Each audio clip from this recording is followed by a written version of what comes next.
फुलवाणी चल रही थी 10 अक्टूबर 1966 की दूसरे पेज के मध्यान्ह बात चल रही थी। ज्ञान तो है सदगति करने वाला और भक्ति है दुर्गति करने वाली। क्यों?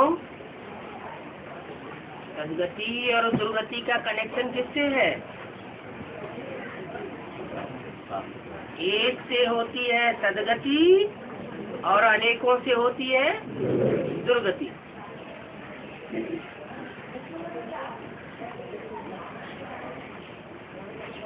वैश्या की कहेंगे दुर्गति और सदवा की कहेंगे सदगति। तो तथ्य क्या निकला? बेविचार से होती है दुर्गति और आप बेविचार से होती है सदगति। तो भक्ति दुर्गति करने वाली है, क्योंकि अनेक सिर वाले रावण से आती है।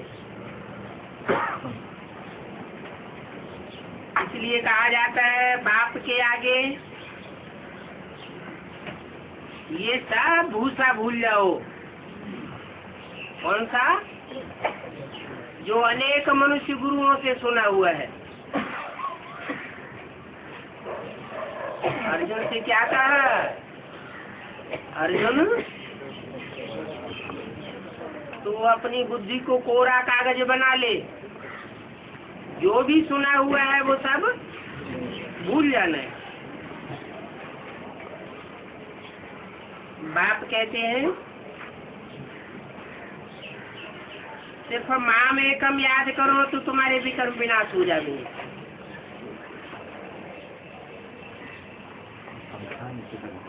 शास्त्रों में तो कितनी चरियाई खरियाई है। पढ़ते पढ़ते वेस्ट ऑफ टाइम करते आए हैं। अभी बाप कहते हैं ये सभी बिलवाते हैं। गाया हुआ भी है, ज्ञान माना दिन, भक्ति माना रात। ड्रामा प्लान अनुसार ज्ञान और भक्ति ये भी बना बनाया खेल है। ज्ञान की आधा कल्प चलती है प्रारब्ध सदगति की, और अज्ञान की आधा कल्प चलती है प्रारब्ध दुर्गति।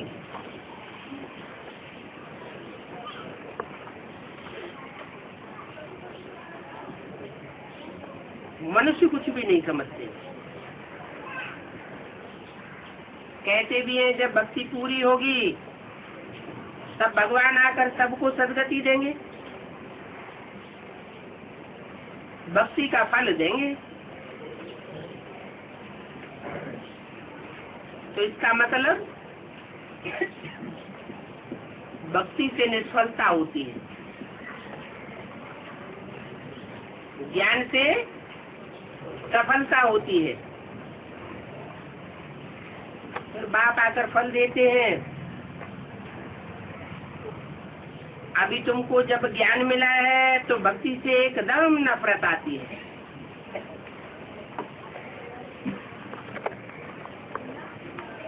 उसकी बुद्धि में ज्ञान बैठा होगा, उसकी निशानी क्या होगी?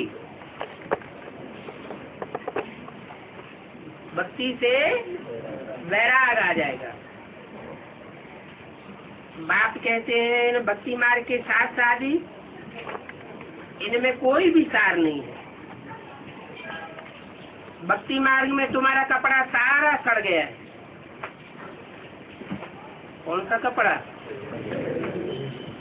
ये शरीर रूपी कपड़ा भक्ति करते करते सड़ गया है,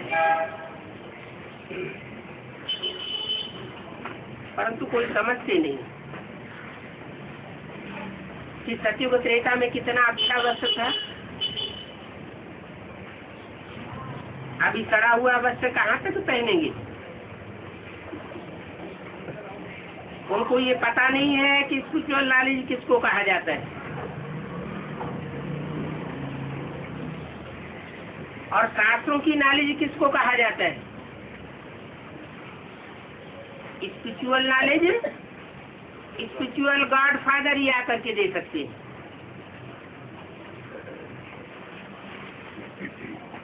वो लोग तो शास्त्रों को ही फिलॉसफी मानते हैं। बाप आकर जब समझावे तभी समझें कि फिलॉसफी क्या है। अभी तुम बच्चे जानते हो ज्ञान देने वाला एक ही बाप है, और वो ज्ञान देने वाला ज्ञान का सागर है।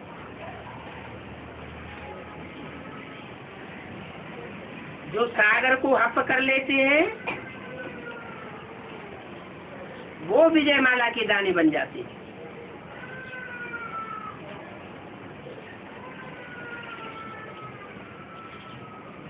हप करना सारा सुन लेना, सुन लेना नहीं, समझ लेना नहीं, दूसरों को सुनाए लेना, समझाए लेना, ये भी कोई बड़ी बात नहीं।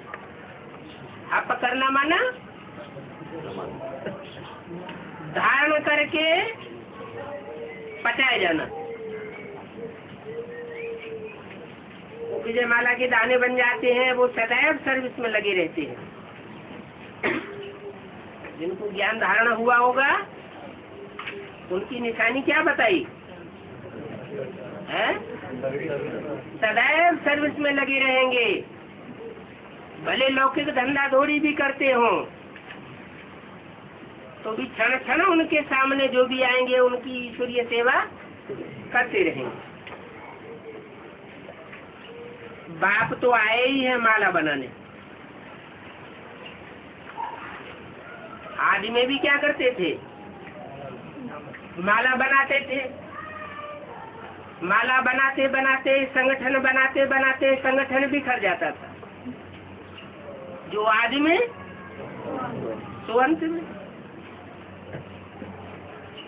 माला बन जाएगी, फिर वापस जाना है। जहाँ से आए हैं वहीं वापस चले जाएंगे, और फिर वहाँ से आवेंगे नंबरवार। जैसी जैसी माला पिरोई गई होगी उसी नंबर से आते जाएंगे, आगे पीछे नहीं आ सकते। 500 करोड़ की रुद्रमाला बनेगी तो सब नंबरवार जावेंगे और नंबरवार वापस आवेंगे। नाटक में भी एक्ट का टाइम होता है। इसमें भी जो एक्टर्स हैं वो नंबरवार अपने अपने समय पर आते रहते हैं। ये बेहद का बना बनाया ड्रामा है। ब्रह्मलोक में हम आत्माएं बिंदी रहती। कहाँ? ब्रह्मलोक में।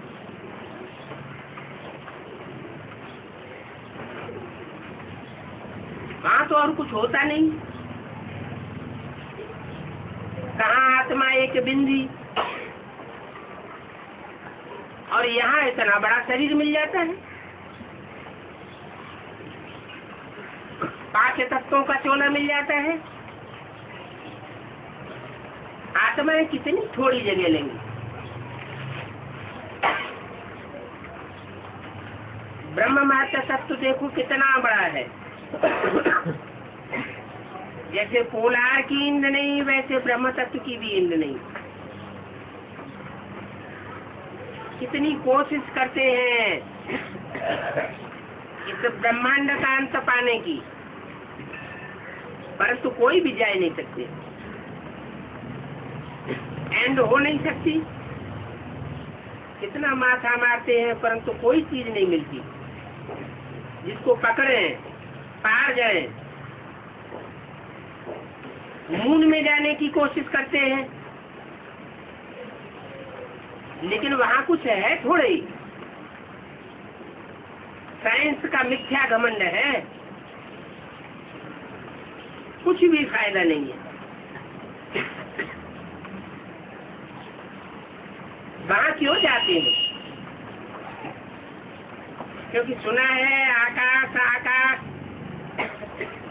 पाताला पाताल, दुनिया बनी हुई है, ऐसा समझते हैं। मून में भी कोई दुनिया होगी, तो ये भी इनका ड्रामा में पार्ट है। फायदा कुछ भी नहीं है। रिद्धि सिद्धि से बहुत ही आग और पानी में चले जाते हैं।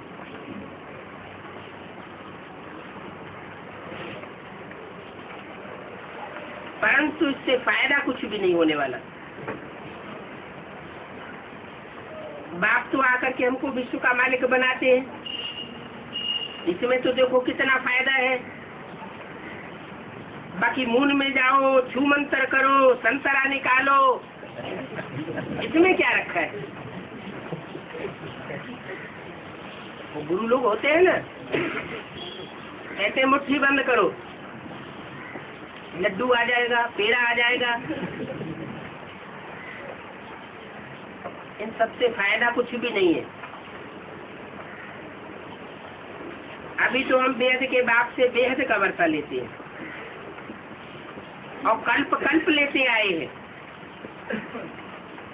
भारत कभी स्वर्ग था, अभी नरक है, फिर स्वर्ग होगा। ये वर्ल्ड की हिस्ट्री ज्योग्राफी रिपीट होती है। ये तुम जानते हो, नई दुनिया सो पुरानी, पुरानी सो नई कैसे बनती है, तुम्हारी बुद्धि में। ये चक्कर फिरता रहता है। नई दुनिया में सिर्फ भारत था। भारतवासी विश्व के मालिक थे। कहाँ के वासी विश्व के मालिक थे? अलग अलग धर्मखंड है ना। कोई यूरोपवासी है, कोई भारतवासी है, कोई चीन जापान वासी है। तो जो जो जिस खंड के वासी हैं, उनकी अपनी अपनी विशेषता है। तुम भारतवासी हो,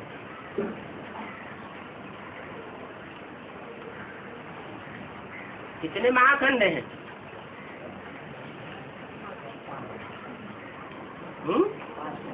और कितने सागर हैं? सागर का भी बंटवारा कर दिया है। 7 सागर बताते हैं ना। 7 महाभूखंड हैं। तुम भारतवासी हो। वहाँ देवताओं को कोई खंड का मालूम नहीं रहता। क्यों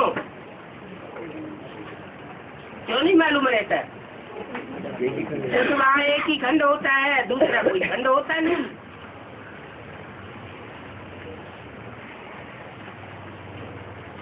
ये तो बाद में जब द्वापर आता है,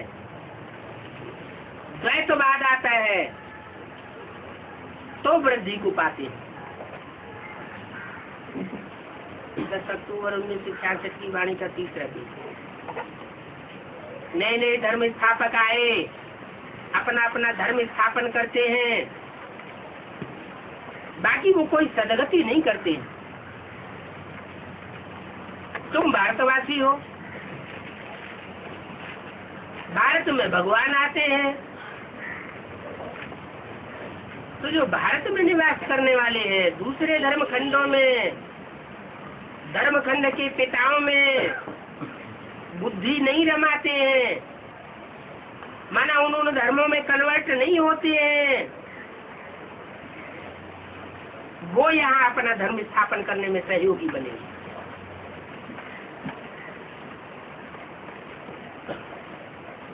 बाकी वो कोई सदगति तो करते नहीं। कौन? दूसरे धर्म के धर्म पिताएं सिर्फ धर्म स्थापन करते हैं, अपने अपने प्रकार की धारणाएं तैयार कर देते हैं। मनुष्य के दिमाग में उनका अपने तरीका का गायन होगा। वो तो मुक्ति धाम से आते हैं पाठ बजाने के लिए, और हम मुक्ति धाम से नहीं आते हैं। हम इसी शक्ति पर अपना मुक्ति धाम तैयार कर लेते हैं। इस शक्ति पर रहते हुए ही हम मुक्ति धाम की स्टेज में टिक जाते हैं। बहुत मनुष्य कहते हैं हम मोक्ष में बैठे हैं, और ऐसे ही बैठे रहे। इस आवागमन के चक्कर में हम आवे ही क्यों? परंतु इसमें तो आना ही पड़ेगा। एक तरफ कहते हैं चक्कर से मुक्त हो जावे, और दूसरी का तरफ कहते हैं कल्प कल्प भगवान आता है। तो भगवान इस चक्कर में बंधा हुआ है, और हम इस चक्कर से छूट जाएंगे। नहीं, पुनर्जन्म लेते लेते फिर वापस जाना होता है। ये बना बनाया चक्कर है। लाखों वर्ष का कोई ड्रामा नहीं होता है। तो नेचुरल अनाज ड्रामा है, इसको कहा जाता है ईश्वरीय कुदरत। रचयिता और रचना की जो कुदरत है, उस कुदरत को जानना होता है। ऐसा कोई मनुष्य नहीं जो पुरुषार्थ करे सृष्टि चक्र को जानने का। तुम सृष्टि चक्र को जानते हो, पुरुषार्थ करना उनको आवेगा ही नहीं। सृष्टि का चक्कर कैसे फिरता है ये ख्याल करना उनको नहीं आवेगा। इनको जो दूसरे दूसरे धर्मखंड के वासी है, जो भारतवासी है, उनकी बुद्धि में ये चक्कर फिरेगा। अभी तुम समझते हो ये 5000 वर्ष का चक्कर है, मनुष्य लाखों वर्ष कह देते। इतनी पुरानी चीज तो कोई हो ही नहीं सकती। सबसे पुरानी चीज कौन सी है?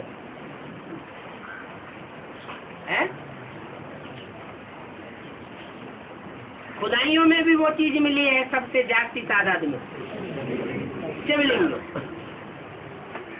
शिवलिंग है निराकारी स्टेज की यादगार।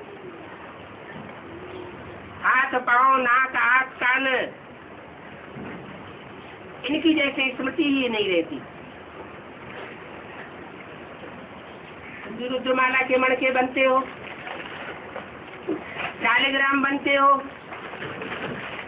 शालिग्राम और शिवलिंग दोनों का शेप एक जैसा दिखाया जाता है।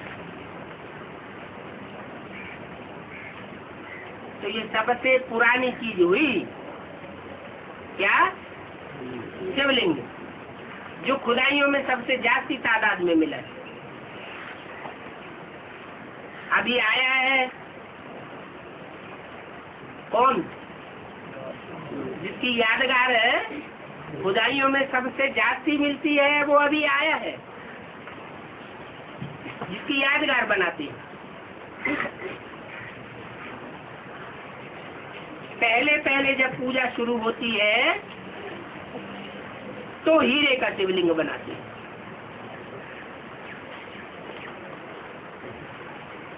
क्यों? पहले पूजा सतो प्रधान होती है। सतो प्रधान पूजा होती है, उसका कारण क्या हुआ?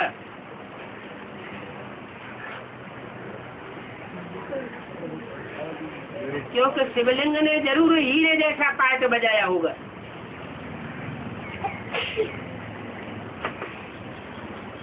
फिर रजत लिंग बनाते हैं, स्वर्ण लिंग बनाते हैं, ताम्र लिंग बनाते हैं, और अभी तो पत्थर के लिंग बनाते हैं। तो जब सतो प्रधान भक्ति थी तो हीरे का लिंग बनाया। पुराना हो जाता है तो पत्थर का बनाते हैं। अब देखो शिव बाबा तो हीरे का है नहीं है? शिव बाबा हीरे का बना हुआ है क्या? तेरे हीरे का क्यों बनाई दिया? सोमनाथ के मंदिर में हीरा क्यों लगाई दिया? हाँ, वो जिस पत्थर बुद्धि में प्रवेश करता है वो क्या होता है? हीरो पाठधारी बन जाता है, पत्थर बोलने लग पड़ता है। तो देखो शिव बाबा तो हीरे का नहीं है, वो तो एक बिंदी है। पूजा के लिए बड़ा बनाते हैं।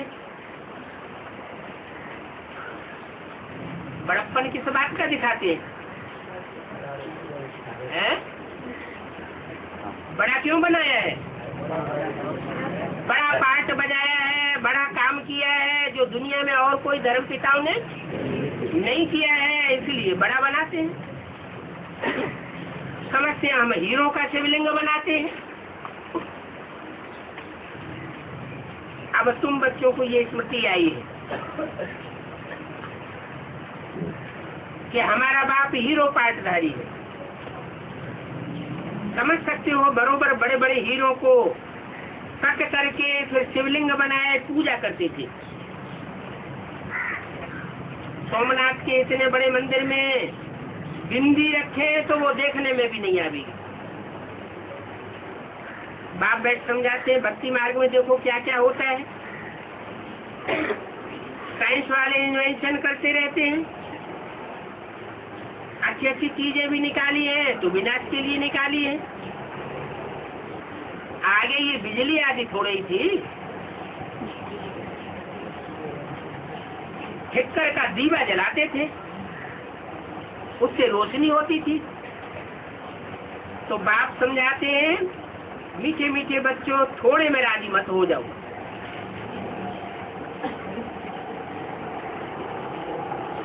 क्या बाप इतना ऊंचा पार्ट बजाने वाला है तो तुम थोड़े में राजी मत हो जाओ। अच्छी रीति धारणा करो। ज्ञान की अच्छी रीति धारणा करेंगे तो सागर को भी हम पकड़ लेंगे। जो अच्छी सर्विस करेंगे तो पद भी ऊंच पावेंगे। सारा दिन खुशी का पारा चढ़ा रहना चाहिए। वो तब चढ़ेगा जब ईश्वरीय सेवा में रहेंगे। ये सारी दुनिया तो छी दुनिया है। इस दुनिया से अब हम जावेंगे। ये पुरानी दुनिया तो खत्म हो रही है, सब तैयारियां हुई पड़ी हैं। बाकी 10 वर्ष है। क्या कहा है? पुरानी दुनिया को खलास होने में कितने वर्ष हैं? 10 वर्ष है। इन 10 वर्षों में कितनी सर्विस करनी है? कितनी सर्विस हो गई 10 वर्षों में? 66 से लेकर के 76 तक कितनी सर्विस हो गई? बहुत ज्यादा सर्विस हो गई क्या है? 73, 74, 75 में सर्विस का बड़े से बड़ा नजारा कौन सा निकला? मेला मराखड़ा निकला। तो मेले मराखड़े में कोई जाती सर्विस हो जाती है क्या है? फिर क्यों कहा इन 10 वर्षों में कितनी सर्विस होनी है? ना एडवांस ज्ञान जो है वो मनन चिंतन मंथन करके तैयार होके सामने आ गया। ब्राह्मणों की ये है बड़ी से बड़ी सर्विस। जितना मंथन करेंगे उतना मक्खन निकालेंगे और अपनी गोट तो नशा करें। और मंथन उन्हीं का चलेगा जो ईश्वरीय सेवा में रहेंगे। जितना जितना ईश्वरीय सेवा में तल्लीन रहेंगे मंथन चलता रहेगा। अपनी आत्मा के अनेक जन्मों का हिसाब किताब खुलता रहेगा। तो बाप कितनी अच्छी रीति बैठ समझाते हैं। सारे भारत में तो क्या विलायत तक भी चक्कर लगाना है क्या? तो भारत में सेवा नहीं करनी है। विश्व के मालिक बनने वाले विश्व की सेवा करेंगे या सिर्फ भारत की करेंगे? विलायत तक भी चक्कर लगाना है। अखबार के जरिए विलायत तक भी पता चल जाएगा। इस पीढ़ी के समझाने से सब कुछ समझ में आ जाता है। शास्त्रों का ज्ञान खलास हो जाएगा। शास्त्रों का चक्कर ये तो कोई काम की चीज नहीं। शास्त्रों में जो चक्कर दिखाया है वो तो ली का मात्र दिखाई दिया है। जैसे बाबा को शुरू में ज्ञान आया तो दीवारों पर बैठ करके निकालते थे। क्या दीवारों पर लकीरें खींचते रहते थे। समझ में कुछ भी नहीं आता था। तो वर्ल्ड की हिस्ट्री ज्योग्राफी का ये चक्कर है। इस चक्कर को बाप कितनी रीते कितनी अच्छी रीते बैठ समझाते हैं। डिटेल में समझानी है। बाप आते ही है तुम बच्चों को जैसे स्वर्गवासी बनाने।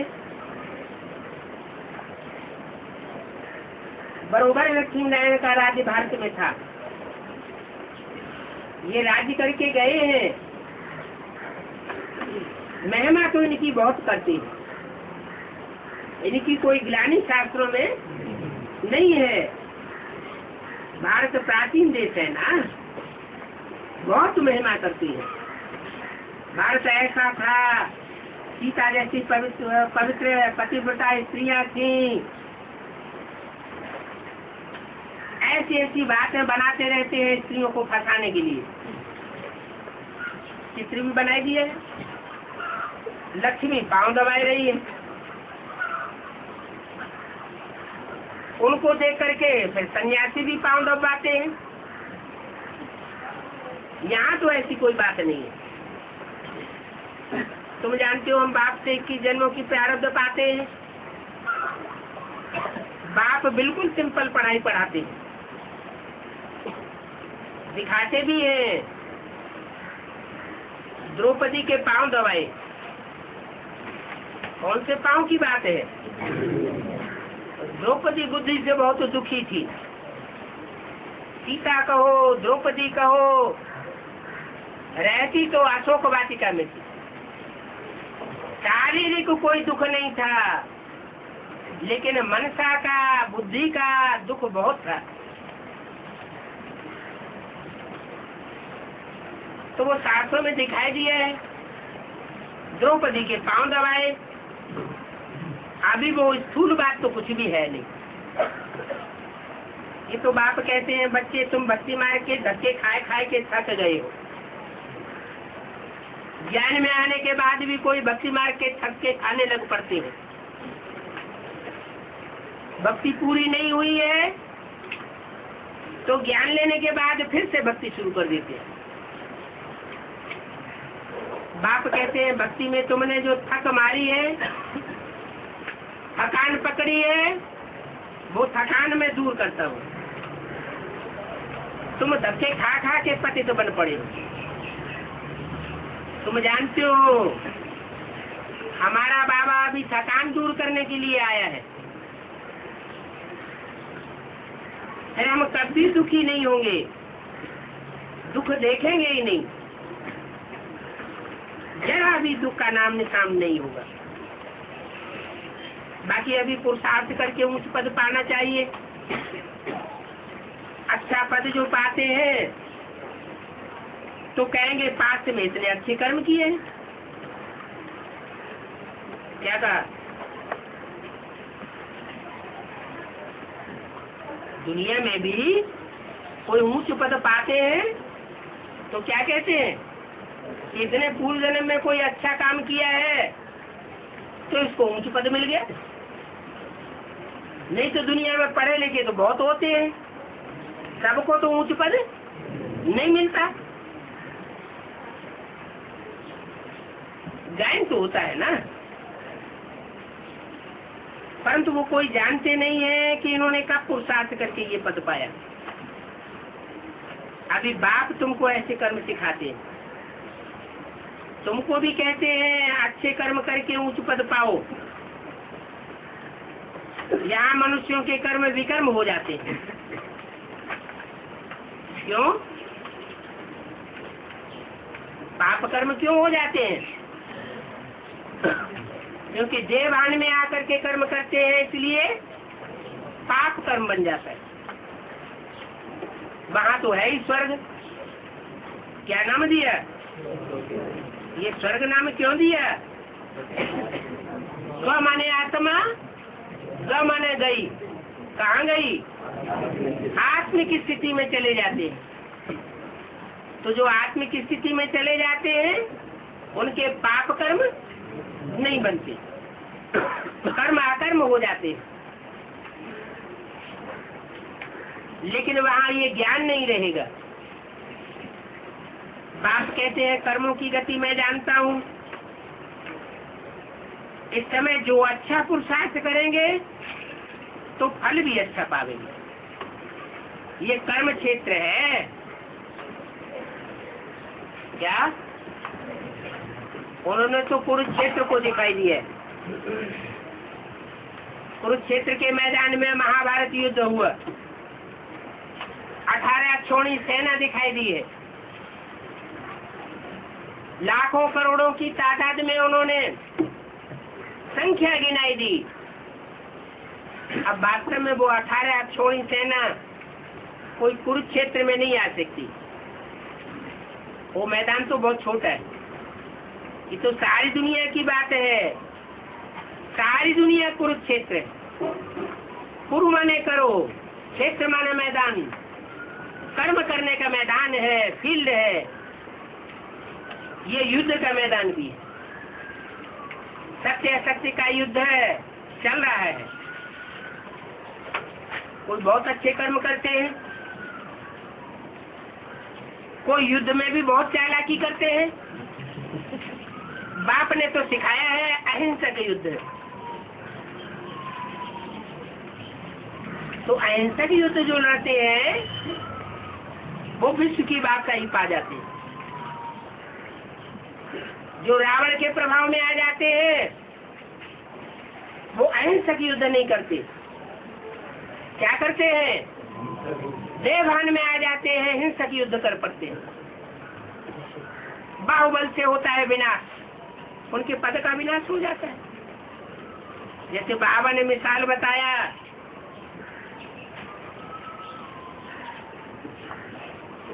बच्चे को यही ताकत लगी हुई है कि सर्विस करे। पूछते हैं बाबा हमारे में कोई खामी है क्या? नहीं, सर्विस तो जितनी करेंगे उतना अच्छा है। ये सर्विस कभी भी व्यर्थ नहीं जाएगी। ब्राह्मणों के जो भी कदम जहाँ भी आगे बढ़ते हैं, सफलता मिले या न मिले, उसका फल जरूर निकलेगा। कभी फल जल्दी निकल आता है, कभी देर से निकलता है। ये सर्विस वृद्धि को पाती रहेगी और सर्विस करने वाले भी निकलते चले आवेंगे। अच्छा, बच्चों को ओम शांति। ओम शांति करने के बाद फिर लहरा गई।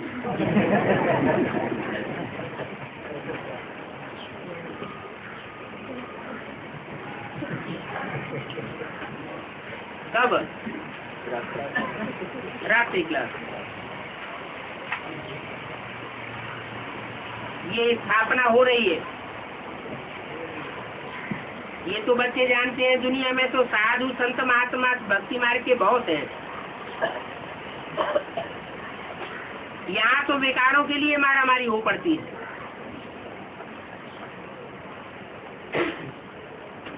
इन गुरु लोगों का तो हुजूम इकट्ठा हुआ पड़ा है। जगत गुरु तो एक ही है, निराकार बाप। शिव के सिवाय जगत गुरु कोई हो नहीं सकता।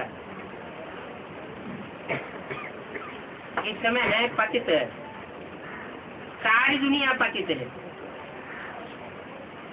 तो जो पतित है वो पतितों को पावन बना ही नहीं सकते, कोई की भी सदगति नहीं कर सकती। और शिव बाबा तो देहधारी है ही नहीं, भले देह में प्रवेश करता है, लेकिन प्रवेश करने के बावजूद भी देह को बुद्धि से धारण नहीं करता। समझाते हैं ये इनका शरीर है, इनका है, राम और कृष्ण का शरीर है, बहुत जन्मों के अंत का ये शरीर है, और मेरा नाम तो शिव ही है। ये नाम शिव क्यों पड़ा है? भले शरीर में प्रवेश करते हैं, लेकिन उस शरीर के द्वारा जो भी कर्म इंद्रियों से कर्म करते हैं उसका रिजल्ट कल्याणकारी होता है। जो भी वाचा बोलते हैं उस वाचा का रिजल्ट कल्याणकारी होता है। जो भी संकल्प करते हैं या वाइब्रेशन फैलाते हैं वो कल्याणकारी होता है। इसलिए मेरा नाम शिव है। और सब आत्माओं को शरीर होता है, अपना शरीर होता है। शरीर को कहा जाता है रथ। जिनको अपने स्व का रथ होता है वो सब स्वार्थी होते हैं।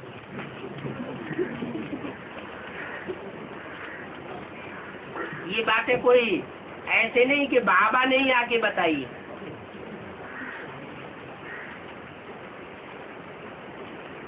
विद्वान आचार्यों ने भी पहले भी बताया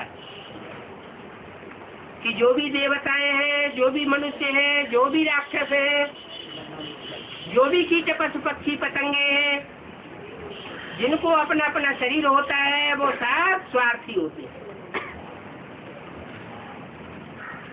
सुर नर मुनि सबकी यह रीति, स्वार्थ लागे करे सब प्रीति। एक शिव बाबा है जिसको अपना रथ, स्व का रथ नहीं है, इसलिए वो कोई से स्वार्थ के लिए प्रीति नहीं करता है। उसका प्यार तो अपरम अपार है, अखूट है और अच्छा ही रिजल्ट देने वाला है। लेकिन न समझने के कारण समझते हैं कि भगवान भी झूठा है, तो छोड़ के चले जाते हैं। ये नहीं समझते कि इसका नाम क्यों पड़ा है शिव। मेरा नाम शिव ही रहता है, भले इनमें प्रवेश करता हूँ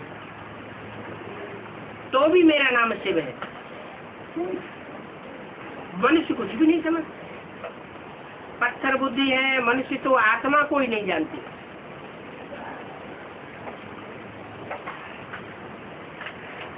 आत्मज्ञान क्या देते हैं? आत्मा सो परमात्मा। फिर कहते हैं परमात्मा सो हम आत्मा। यही सारा ज्ञान फैलाया हुआ है। निराकार परम पिता परमात्मा के बिना कोई देहधारी ज्ञान नहीं दे सकता। ये तो ढेर के ढेर गुरु हैं, सब भक्ति मार्ग की अंधश्रद्धा सिखाते हैं। तो अभी उन अंधश्रद्धा सिखाने वालों को पकड़ना चाहिए। क्या अंधश्रद्धा सिखाते हैं? जो भी कर्म करते हैं सब अंधश्रद्धा की करते हैं। उनको पकड़ना चाहिए और उनकी पोल पट्टी खोलनी चाहिए।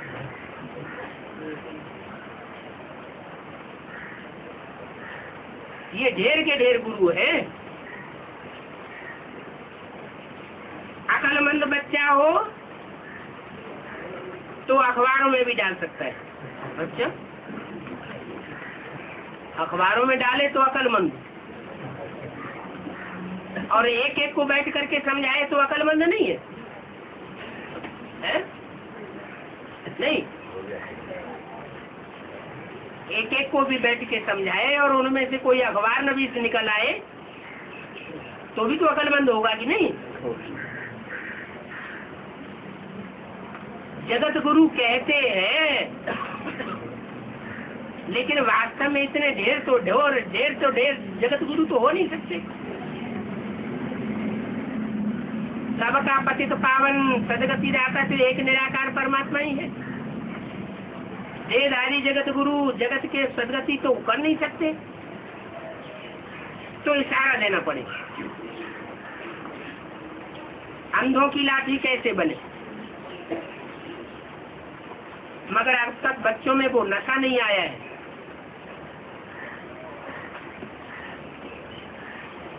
पांच आना भी मुश्किल समझिए। कब की बात है? 66 की बात है। 5 आना भी नहीं समझे हैं, 1/3 से भी कम हो गया। अभी तो 11 आना बाकी पड़ा हुआ है। चलते चलते बच्चे फिसल जाते हैं, समझाने की शक्ति नहीं है। तो बच्चों में जब शक्ति नहीं आती है, बाप देखते हैं, माँ देखती है कि बच्चे शक्तिहीन हैं, इसलिए माँ बाप बच्चों में प्रवेश करके मदद करते हैं। क्या कहा? 69 के बाद माँ और बाप ने प्रवेश करके ईश्वरीय सेवा बच्चों के द्वारा कराना शुरू कर दिया। बच्चों को क्या अहंकार आ जाता है? कि ये मनन चिंतन मंथन मैंने किया, मैं बड़ा महारथी हूँ। कोई अच्छी आत्मा निकल आई तो भी अहंकार आ जाता है कि इनकी सेवा हमने की, हमने इनकी सेवा की है तो ये हमारे चेले होने चाहिए, हमारी ही बात माननी चाहिए।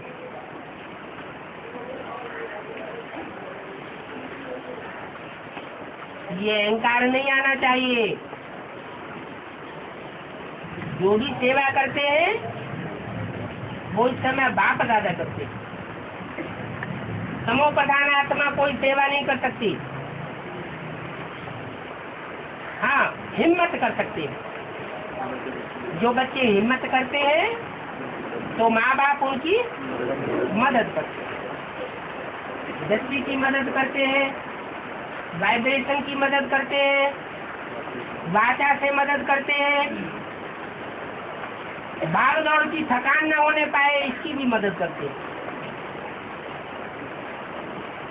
कहीं सर्विस करते करते कोई को क्रोध आ जाए, पिटाई हो जाए तो उसमें भी मदद करते हैं।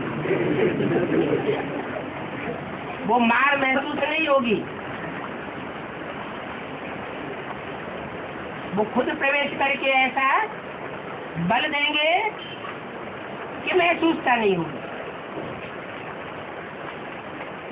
बच्चे प्रदर्शनी आदि का उद्घाटन आदि करते हैं। बाप तो मत जो बच्चों का मददगार है। साधु संत आदि कितने आते हैं, लाखों रुपया कमाए जाते हैं, फिर भी पवित्र तो बनते नहीं है, अपवित्र बुद्धि रहती है। हाँ, तन से पवित्रता धारण करते हैं, इसलिए उनका मान होता है। अब ये कोई नहीं समझते कि ये जगत गुरु फिर यहाँ जन्म क्यों लेते हैं। सारे जगत के गुरु हैं, पवित्र रहते हैं, पवित्रता इन्होंने धारण की हुई है, फिर ये अपवित्र दुनिया में जन्म क्यों लेते हैं। दुनिया में तो बहुत घोर अंधियारा, उनमें तो बाप का परिचय नहीं। उन्होंने गुरु समझ कितने लोगों को पतित बनाया, कितनी शादियां आदि कराते रहते हैं, कितने लोग जाकर के उनको माथा झुकाते हैं, भीड़ लग जाती है। चरणों में गिरने के लिए कितनी ही भीड़ लगती है, मिलता तो कुछ भी नहीं है, परंतु ये बातें कोई समझाता भी नहीं। तुम्हारी तो बहुत मेहनत है, घर बार में रहते पवित्र रह करके दिखाना है, कौन सी मेहनत है? घरगृहस्थ में रहना और घरगृहस्थ में रहते हुए भी पवित्र रह करके संसार को दिखाना, प्रूफ हो जाए कि इन्होंने अपने जीवन में घरगृहस्थ में रहते रहते पवित्रता धारण की है। उन गुरुओं ने तो कायरता धारण की, बाल बच्चों को दुखी किया, ये हिम्मत कोई दिखलाते नहीं।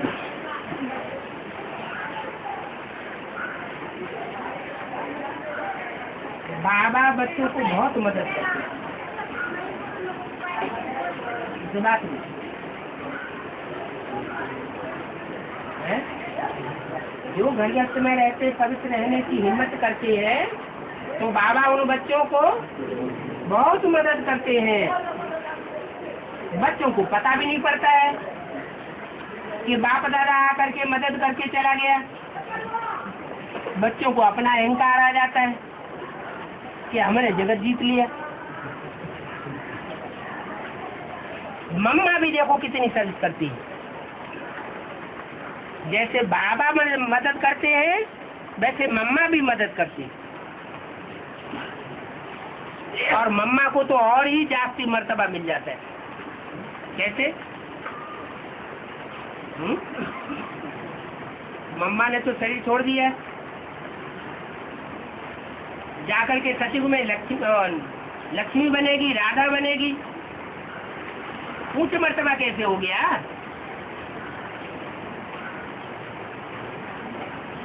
है? ब्रह्मा बाबा से ज्यादा ऊंचा मर्तबा कैसे हो गया? अरे अभी एडवांस पार्टी में ब्रह्मा की सोल भी नंबरवार बच्चों में प्रवेश करती है और मम्मा की सोल भी प्रवेश करती है। मम्मा क्या बनेगी और बाबा क्या बनेंगे?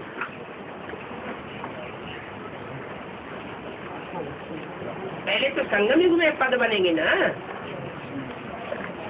9 लाख आत्माओं की प्रत्यक्षता पहले तो संगम युग में होनी है ना। तो ब्रह्मा जगदम्बा बनेंगे और मम्मा लक्ष्मी बनेगी। तो जीवन का लक्ष्य क्या है? जगदम्बा बनने का लक्ष्य है या लक्ष्मी बनने का लक्ष्य है? लक्ष्मी बनने का लक्ष्य है। तो मम्मा ने लक्ष्य को प्राप्त कर लिया तो ऊंच पद हुआ ना। जगदम्बा का उतना ऊंच पद नहीं कहेंगे। तो मम्मा को तो और ही जास्ती मर्तबा मिला, लेकिन मम्मा की याद में कई मुर्दे बन गए। क्या इस बात का लफड़ा हुआ? बाबा ने किसी मुरली में नहीं बोला, क्या नहीं बोला कि मम्मा को याद करना है, ब्रह्मा को याद करना है। न ब्रह्मा को याद करने के लिए बोला, न मम्मा को याद करने के लिए बोला। लेकिन होता क्या है, कोई मम्मा के मुरीद, कोई बाबा की मुरीद। इसलिए मुरली में बोला शिव बाबा को कोई पूछता ही नहीं। अब पूछे कहाँ से? 66 तक जो मुरलियां चली है उनमें क्या किसी को पता था कि शिव बाबा का पार्ट अलग से निराला प्रत्यक्ष हो जाएगा? मालूम था क्या? यज्ञ के आदि की बात तो किसी को पता नहीं थी कि असली बाबा कौन, असली प्रजापिता ब्रह्मा कौन। वहां तो बुद्धि जाने की बात ही नहीं। तो बोला एक को याद करने के ऊपर सारा मदार है। मम्मा बाबा को याद करने से फायदा नहीं है। अगर मम्मा को कोई याद करते हैं तो कौन सी लिस्ट में चले जाएंगे? है वो तो ब्रह्मा की बात हुई। मम्मा माने जगदम्बा अथवा वैष्णो देवी। मम्मा को याद नहीं करना है। लक्ष्य हमारा क्या है? क्या लक्ष्य है? नर से नारायण बनना। तो याद करने की बात है उस निराकार बाप को जो साकार में प्रवेश करता है। इसलिए एक मुरली में बोला है, सबसे अच्छा और सहज पुरुषार्थ है नारायण को याद करना। ये नहीं कहा लक्ष्मी को याद करना। क्यों?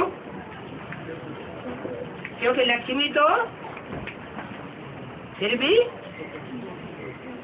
नारायण के बाद है। सत्यनारायण की कथा गाई जाती है, सत्य लक्ष्मी की कथा नहीं गाई जाती। इसका मतलब लक्ष्मी के पुरुषार्थ में भी कुछ न कुछ असत्य रहा है, सत्य को धारण नहीं किया कुछ समय तक। इसलिए सत्य लक्ष्मी की कथा नहीं है, सत्यनारायण की कथा है। तो कई बच्चे ऐसे हैं जो मम्मा की याद में मुर्दा बन पड़े। मम्मा को तो ऊंच पद मिल गया, लेकिन उनको याद करने वाले मुर्दा बन पड़े। अभी बाप कहते हैं माम एकम याद। ओम शांति।